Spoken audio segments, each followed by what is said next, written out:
For you. How safe is America's subfleet?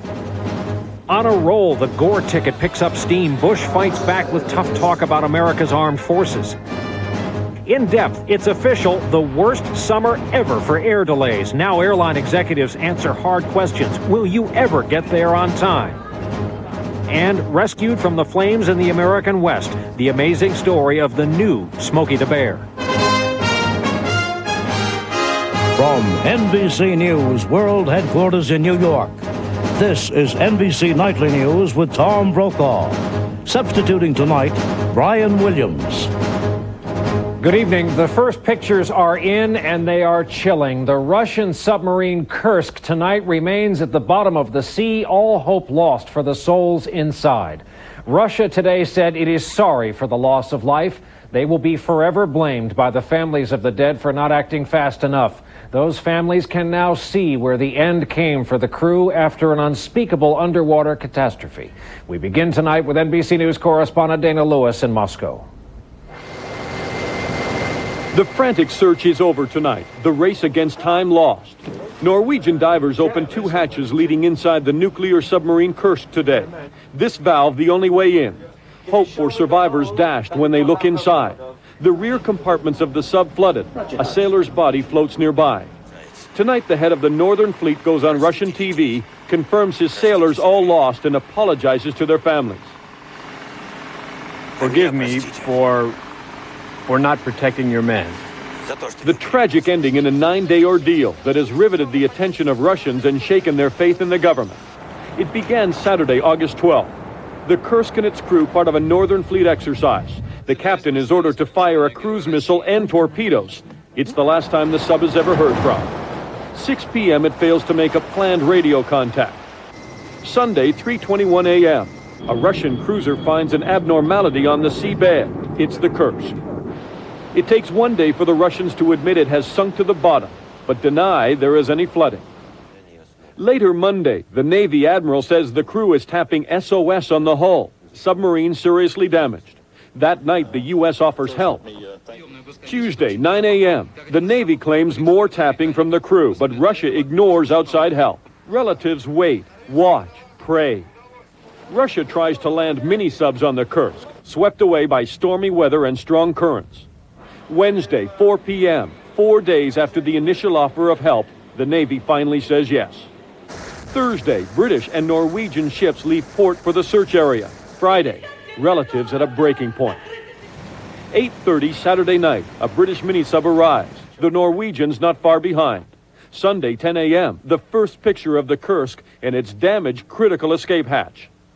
Today, exactly 1 week later, the Norwegians find the sub flooded. NBC asks this official, what if they had been called when the sub first went down? I think you should put that question to the Russians. What I can say is that our people were ready on 1 week ago. Relatives shattered today. The official apologies won't make a difference for us. Our sons are lying there. Tonight, Russia's defense minister complained his rescue crews had their hands tied. Underfunding, government neglect. Far away at sea, it is now a recovery operation instead of a rescue. The grim task of bringing home the bodies of 118 sailors aboard the Kursk. Dana Lewis, NBC News, Moscow. The Russians said today they will not launch any more of this class of submarine until they know what happened. But what about the powerful U.S. submarine fleet? Could this kind of accident strike American submariners? Here is NBC News Pentagon correspondent Jim Miklaszewski. It's a submariner's worst possible fear. Seawater gushing into the submerged boat. The crew desperately fights to seal off the flow. This is only a drill, but submariners know the danger is all too real. The potential for accidents are always there. Thousands of sailors man America's 65 submarines. The U.S. hasn't actually lost a submarine in an accident for more than 30 years. The Pentagon credits SubSafe, a demanding safety program to reduce the risk. Well, obviously, it's in far greater best shape. It's kept up, it's modern, and the Russian submarine force has been disintegrating for years. Constant training for the worst-case disasters, like this drill shot exclusively by MSNBC. A fire aboard ship, the risk only magnified hundreds of feet underwater. A submarine at great depth is quite a catastrophe. All systems, including weapons, are designed for safety first. Every inch of a U.S. sub is thoroughly inspected. Every coffee pot and personal appliance. Every violation recorded. In fact, the Navy's recent survey reveals that nearly 2/3 of all U.S. subs improperly store flammable liquids on board ship. Nearly 1/3 are missing life-saving gear that would help a sailor survive in open seas. But submariners themselves know the odds are stacked against them. They darkly refer to any possible escape route as the mother hatch, because they say only a submariner's mother would believe you can escape from a sunken sub. Submarining is a really dangerous business. And if something goes wrong and you go down, chances are you're not coming back up. To improve those chances, training is constant. The USS Augusta in a rapid emergency ascent. A simple maneuver the doomed Russian submarine never had a chance to perform. Jim Miklashevsky, NBC News, the Pentagon. To politics now. The real business of this campaign is now underway. The convention's over. The candidates on the road. The news is good for Gore-Lieberman ticket. More polling numbers showing them in the lead. NBC's Claire Shipman is with the Gore campaign in Hannibal, Missouri. David Gregory is following the Bush campaign. Claire, we'll begin with you. Good evening to you. Well, Brian, about those polls, almost every major national poll has given Gore a healthy post-convention boost. A new one out today even gives him a slight edge over George W. Bush. And that's causing the Gore team to use a word it hasn't used in a long time: momentum. Floating toward Hannibal, Missouri, a newly confident Gore takes aim at the heart of his rival's campaign, George W. Bush's $1.3 trillion tax cut. For every $10 that goes to those in the wealthiest 1%, middle-class families would get one dime. And he accuses Bush of ducking primetime debates. Bush has agreed to the customary 3 sessions, but not yet to the traditional time or format the debate commission is proposing. The American people do indeed have a right to primetime commission-sponsored debates. A candidate who has always said polls don't matter can't hide the fact that the new numbers have given him a lift. I'm tempted to change my opinion of how relevant polls are. Now, the Gore team is wondering if their good news is going to cause the Bush campaign to do something it promised it wouldn't do, namely go negative, especially in TV commercials. If that happens, the Gore team says look for a similar response. Brian. Claire Shipman, not far from the banks of the Mississippi tonight. Thank you. Insisting they are in a dead heat till the end, the Republican ticket is on the attack. Today going after Gore on the state of the United States Armed Services. NBC's David Gregory joins us now. David. Well, Brian, Bush advisors brush off these new poll numbers as premature. The real test will be where we are in a week, they say. But tonight, Bush himself acknowledges it's time to take this battle to the next level. Aboard his campaign plane headed for the battleground state of Wisconsin, Governor Bush appears unfazed by polls showing he now trails the vice president, but says, quote, "I've got a lot of work to do." I think I've got a good chance. People are listening to my ideas, and our crowds are big and enthusiastic, and it's going to be a good close race, though. In Milwaukee today, Bush blames the Clinton-Gore administration for what he calls a military in decline and promises a military pay raise that's $1 billion bigger than the one President Clinton signed into law this month. We are going to restore morale in the United States military and treat American soldiers and sailors and airmen and Marines with the respect that they have earned. Now, about these debates, the campaign bristled at the suggestion that Bush is ducking anything. There will be debates, Bush promises, and though he hasn't committed to the Presidential Commission schedule, he said today he'd be comfortable in just about any format. Brian. David Gregory on the Bush effort tonight. When we come back, the summer of discontent. NBC News in depth this evening, a high-level summit on those endless delays at the airport. In a nutshell, what it boils down to is that you can't rely on the airlines to get you on to your destination on time. The waiting game and the question, just how did air travel ever get this bad? It's tonight's In Depth. And Rescue, the remarkable story of a bear cub that survived those raging wildfires in the American West. Every day, I feel lucky to be a part of helping kids get through here. How's that? Well, with the budgets the schools have today, we all got to give a little more to make it work. This whole place looks pretty run down. Hey, this old rundown place has helped thousands of kids to learn. I never forget that. In an effort to help local schools, Office Depot is crediting 5% of your back-to-school purchase to the school of your choice. Office Depot, helping schools take care of business. I'm at my mother's for dinner. She says, wasn't that chili unbelievable? I say, unbelievable. Where's the Alka-Seltzer? Only Alka-Seltzer's effervescent power relieves indigestion and pain fast. Get better relief. Get Alka-Seltzer. I will never ask, what do you plan to do with your life? I will never talk about the things you haven't accomplished. I'll never bring up the time you came home smelling like that other dog. I will never worry about where we're going. As long as you roll down that window so I can pretend I'm flying. No relationship is like the one with your dog. No dog food is like Purina One brand. And it's made with real meat. No corners cut, complete in every way. For the health and happiness of your dog. Purina One, how great relationships are fed.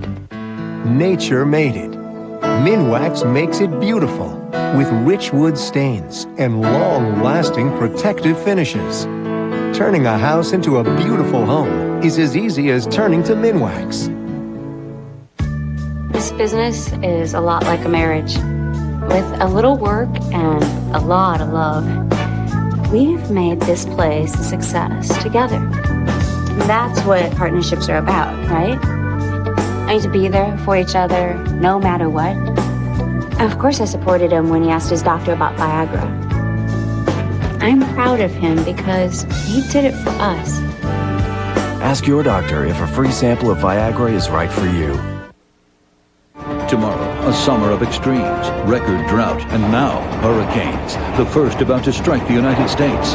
What next? NBC Nightly News tomorrow. Dateline Tuesday. He's one of the last remaining survivors, but Richard's troubles really began when he came home. Find out what he told Dateline. Tuesday, 10/9 Central on NBC. It's now official. This is the worst summer in the history of modern air travel. Today it was made very clear to the nation's airlines, don't expect the public to be able to take much more of this. They called it an aviation summit, and many of those who were at today's gathering didn't like the view from the top. Just take a look at the numbers. This summer, in June and July alone, there were just under 100 million air travelers, and millions of those were met with unhappy skies. NBC's Bob Hager tonight on this long, hot summer for air travelers in depth. The summit conference comes just as new preliminary figures out today find this a record, the worst summer ever for airline delays. Already 125,000 late flights, and still the busy Labor Day flying period to go. That's why Don Carty, chief executive of American Airlines, John Kelly of Alaska, and a lot of other presidents and CEOs are called to Washington today to meet with Transportation Secretary Rodney Slater, who says they agree on the worst problems. We have identified 7 choke points in the system. All of those are east of the Mississippi. Those choke points, air lanes around Boston, New York, Philadelphia, and Washington, Cleveland, Detroit, and Chicago. Officials promised to work immediately to find ways to use airspace around these areas better, cramming in more flights safely. Airlines, for their part, admit sometimes agents do give passengers bad information about canceled or delayed flights and say they'll do better. American's Don Carty. They don't want to give customers erroneous information. That doesn't mean they don't, but it generally means when they do it by mistake, because somehow we didn't get the information to them to allow them to do a better job of taking care of the customer. About time, passengers say, like Ken LaFerrell in Chicago today. It's been horrible. I think in the last probably 3 to 4 months, I have not had an on-time flight. Jason Toon, whose plane today was canceled. I should have gone last night, but I just didn't want to last night because it was a Sunday and I wanted to enjoy myself. And if the government admits it can do better with air traffic control, some say the airlines must share blame too for jamming more flights than ever into peak rush periods. For instance, in cloudy weather, Newark can handle just 30 flights an hour, 40 if the weather's good. But airlines schedule 60 flights an hour into Newark each evening. There's no way they can all get in on time. The way delays build at New York's Kennedy Airport is typical. Average time to taxi out for takeoff in the morning is 17 minutes, but by evening it's 40. And within 10 years, it's predicted to be an hour and 40. But at today's meeting, airlines resisted cutting schedules at peak hours, saying passengers are demanding more planes and more flights. And all agreed it's a problem without easy answers that can't be solved at one meeting or in one day. Robert Hager, NBC News, Washington.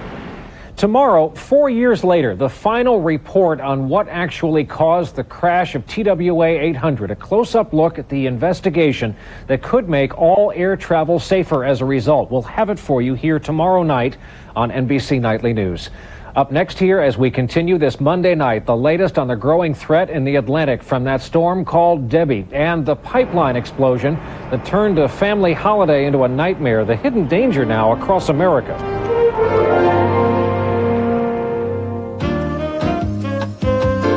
Don't let the minty taste fool you.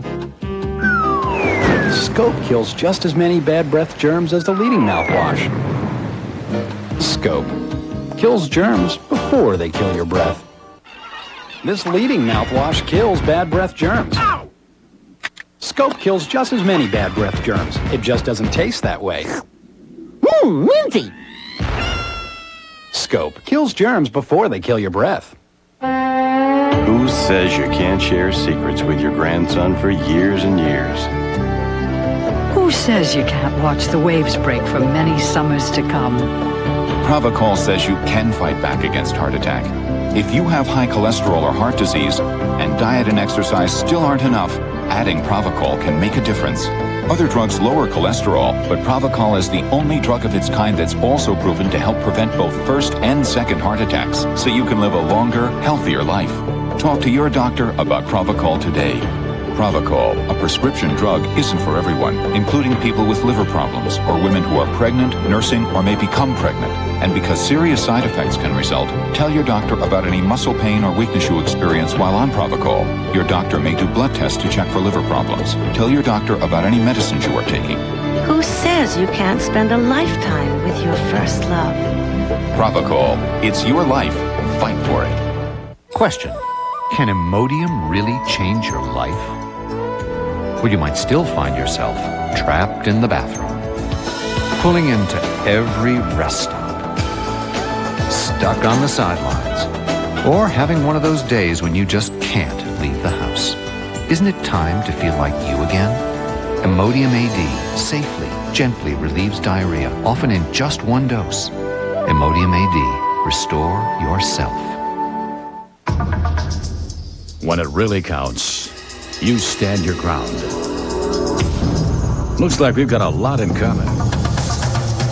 You can always depend on Chevy to be there for you. And now, during the Chevrolet U.S. Olympic Countdown, get $1,500 cash back on the 2000 Chevy Malibu with a standard V6 automatic ABS and air. Don't let the selection pass you by. Make a stop at your Chevrolet dealer today for the Chevrolet U.S. Olympic Countdown.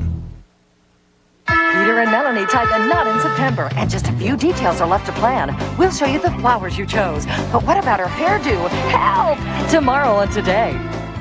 Gore versus Bush, Decision 2000, only on NBC. Out in the Atlantic tonight, the storm named Debbie is fast becoming the first real hurricane threat of the 2000 season. Debbie is racing toward the islands of the northeastern Caribbean. In its path, islands that are still recovering from last year's hurricane damage. Forecasters can't say with any certainty right now whether or not Debbie will hit the U.S. mainland. More fallout this evening from the recalled Firestone tires linked to 62 deaths now. Ford Motor Company announced today it will stop production for 10 days at 3 different truck plants. The tires that would have been put on the new trucks will instead be shipped to dealers to use as replacements for the 6.5 million Firestones being brought in and returned. And in New Mexico tonight, that natural gas pipeline explosion over the weekend has now claimed 11 lives after a badly burned survivor died today. The blast generated heat so intense it melted glass. Nationwide now, we learn a lot more about the danger these explosions are causing. Here is NBC's Jim Cummins. It was supposed to be just an ordinary summer fishing trip for 2 families along the Pecos River in New Mexico. But today, it looks like a bomb crater in a war zone. Charred remains of pickup trucks and the campground after the pipeline explosion that could be seen 20 miles away. 5 children die in the inferno, including baby twins and 3-year-old Dustin Smith. Jennifer Smith is his grandmother. Dustin was something else. He loved me. He loved everybody. He was very independent. Federal investigators better known for plane crash investigations are looking into this latest pipeline disaster. This is a tragedy that just can't, words don't describe. New Mexico Governor Gary Johnson suspects it was an accident waiting to happen. What is the reliability of pipes that have been installed? I mean, we're talking 60 years. In fact, it is a growing problem nationwide. There are more than 2 million miles of natural gas and oil pipelines that crisscross this country. Much of it planted underground 30, 40, even 50 years ago, rarely inspected, and it's wearing out. The government says pipeline accidents are growing at the rate of 40% every 10 years. You're getting about 4 major incidents a week, which is an incident that causes a death, an injury, or over $50,000 in property damage. Only yesterday, a natural gas explosion in North Carolina forces the evacuation of a shopping center. In 1996, 2 teenagers die in this pipeline blast near Dallas. And last year, Frank King's 10-year-old son Wade and a friend were killed by a fireball from a ruptured gasoline line in Washington state. King says, levy huge fines on the companies that own and operate the pipelines. If you give them the economic motivation to spend a little bit of money maintaining their pipeline rather than face a big fine, they'll maintain it. But the federal agency that enforces pipeline laws says it doesn't have the money or manpower to do the job. The inspections should be comprehensive. They should look at all the different types of threats to the pipelines, but you can't do the inspections if you don't have the inspectors. Coiner says Congress will have a chance to pass a bill this fall with tougher regulations, stiffer fines, and more inspectors to help prevent future pipeline accidents like the one that killed 11 people this past weekend. Jim Cummins, NBC News, Dallas. Word from Wall Street tonight, it was one of the slowest trading days of the year so far. The Dow closed up over 33 points. NASDAQ gained almost 23 when it was all over. At Arlington National Cemetery this evening, a solemn homecoming for the crew of a B-24 bomber shot down in 1944. The remains of the 10-man crew were given full military honors 56 years after they failed to return from a raid on Japanese ships. Their plane was found in 1996 by farmers in China, and it took more than 3 years to recover and identify all the remains and get them back. We're back with more right after this. You recognize this? Sure you do. It's $1. You want to know why George Washington looks so ticked off? It's because he remembers when a buck was worth something. Nowadays, you're lucky if you can buy a pair of used socks at a garage sale for under $1. Well, cheer up, Georgie boy. At least you can get all your long-distance calls for only 99 cents. That's right. Just dial 1010-220, and all calls up to 20 minutes are only 99 cents, and just 7 cents a minute after that. No fees, no switching. So if you want to talk up to 20 minutes for only 99 cents, just dial 1010-220 first. Sometimes you have trouble sleeping because you can't stop thinking about the tensions of the day. Try new Aluna Sleep. It's not a drug. Aluna promotes a natural sleep pattern in just a few nights. New Aluna. It doesn't make you sleep. It lets you sleep. Life is just a bowl of cherries. Don't take it serious. Life's too mysterious. So keep repeating it's the berries. Snackers from Smuckers. A fun, convenient way to put a smile in your day. With a name like Smuckers, it has to be good. Life is just a bowl of cherries. So live and laugh at it all. Get the whole grain goodness of Quaker oatmeal. Toasted. Quaker toasted oatmeal. Crisp honey sweet flakes with crunchy oat clusters. It's the same Quaker oatmeal, only toasted. Get the whole grain goodness of Quaker oatmeal. Toasted. Quaker toasted oatmeal squares. Crisp, crunchy squares with a hint of brown sugar. It's the same Quaker oatmeal, only toasted. Have you seen the latest? One-a-day joint health with glucosamine. A unique blend designed to help you maintain flexibility. It's from One-a-day. And just what you need to feel your best. Lonely, hi Mr. Lonely, I Now Whisk will not only clean your laundry, but also help reduce wrinkles, so you iron less. I'm so lonely. Introducing Whisk with Wrinkle Reducer, the first and only laundry detergent specially formulated to help reduce wrinkles. Whisk. Do it once, do it right, do it less. Just ahead at 6, warning signs are up along the Harpeth River. Find out what kind of contamination is to blame and how big a danger it poses. Viagra may soon be used to treat a problem for diabetics. Plus, Kaya Jurgensen enrolls in classes and another high-ranking member of the police department is disciplined. Details just ahead at 6 o'clock. At the San Diego Zoo, they're celebrating a big birthday. Wame, a giant panda cub, is now 1 year old. She's the star of their live panda cam on the web. She's the first surviving panda born in the United States, and not surprisingly, she's a big star. Zoo officials say 3 million people came to see her over the past year alone. Another young cub is beating the odds tonight thanks to the help of some concerned folks in Montana. Humans and bears aren't always the best neighbors out there, but with 87 wildfires burning in the west tonight, one young bear is very lucky to have crossed paths with some people. Our report tonight from NBC's Kelly O'Donnell. A timid survivor, a black bear cub orphaned by Montana's Summer of Fire. Tonight, on the mend. Third-degree burns, not from fire directly, but from walking on hot ash after flames tore through his forest. His paws shaved, the wounds cleaned and treated at a veterinary clinic usually reserved for dogs and cats. You can see he's bandaged on all 4 paws, and remarkably, all the bandages are still on there. We weren't sure if that was going to happen or not. The cub, discovered last week, spotted near property owned by Paul Ricard. The bear out here alone for a few days, his mother nowhere in sight. His pads on his paws are burnt real bad. Game warden Joe Jakewith called in for the rescue, bringing a live trap like this one to encourage the little guy inside. How did you entice him? I stopped at one of the local grocery stores and picked up some chicken. Underweight at barely 20 pounds, the chicken bait worked, getting him safely inside the trap. He ate all the chicken, and then he's been eating pretty much everything we've thrown at him since. Some here already nicknaming the cub Smokey Bear, a reference to the Forest Service mascot of fire prevention. Only you can prevent forest fires. The original Smokey, found in 1950 after a fire in New Mexico, kept at a zoo in Washington, D.C. until his death in 1976. The comparison not welcome here because Montana's game wardens are determined this cub be returned to the forest, not turned into a symbol or poster bear.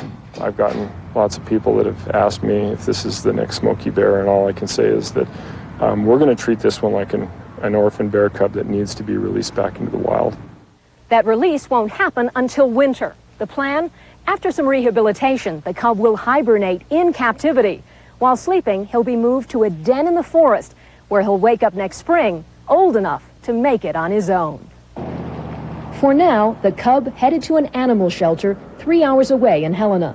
A pickup truck ride on the road to recovery. Whatever his nickname, Smokey or not, this cub surely a symbol of survival. Kelly O'Donnell, NBC News, Hamilton, Montana.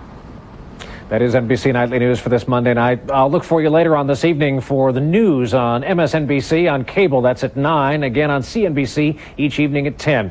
I'm Brian Williams reporting tonight from New York. Good night, everyone.